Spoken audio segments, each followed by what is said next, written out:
శ్రీ రామకృష్ణ ప్రభ ఛానల్ను చూడండి, మాసపత్రికను చదవండి.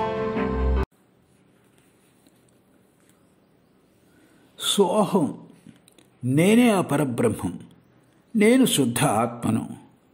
ఇది జ్ఞానుల మతం. భక్తులు ఇవన్నీ భగవంతుని ఐశ్వర్యాలంటారు. సాధకుడి భక్తిని చూసి భగవంతుడే ఆ సాధకునితో నేను ఏదో అదే నువ్వు అని చెప్తే అప్పుడు సంగతే వేరు. రాజు సింహాసనంపై ఆసీనుడై ఉన్నప్పుడు వంటవాడు అక్కడికి వచ్చి సముచిత ఆసనంలో కూర్చొని, రాజా నువ్వు ఏదో నేను కూడా అదే అని చెప్తే లోకం అతన్ని పిచ్చివాడు అంటుంది. కానీ వంటవాడి సేవలతో సంతుష్టుడై రాజు స్వయంగా ఒకరోజు అతడితో, ఒరేయ్ నువ్వు నా పక్కన వచ్చి కూర్చో, అందులో తప్పేమీ లేదు, నువ్వేదో నేను కూడా అదే అని అన్నాడనుకోండి, అప్పుడు వంటవాడు రాజు ప్రక్కన వచ్చి కూర్చోవటంలో తప్పులేదు. సామాన్య జీవి సోహం అనడం మంచిది కాదు. తరంగం నీటికి చెందినది కానీ నీరు తరంగానికి చెందుతుందా ఏమిటి? ఏ మార్గాన్ని అవలంబించినా సరే మనస్సు స్థిరపడకుంటే యోగం కుదరదు.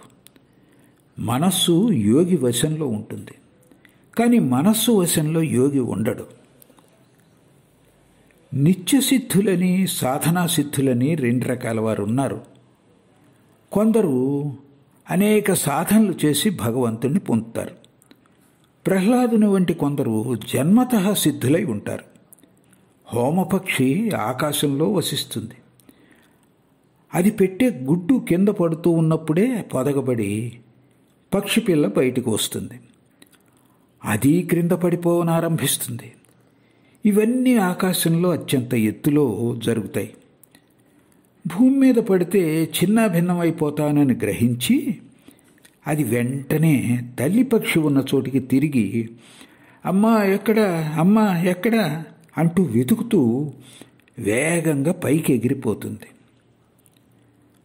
ప్రహ్లాదుడు మొదలైన వారు నిత్యసిద్ధులు.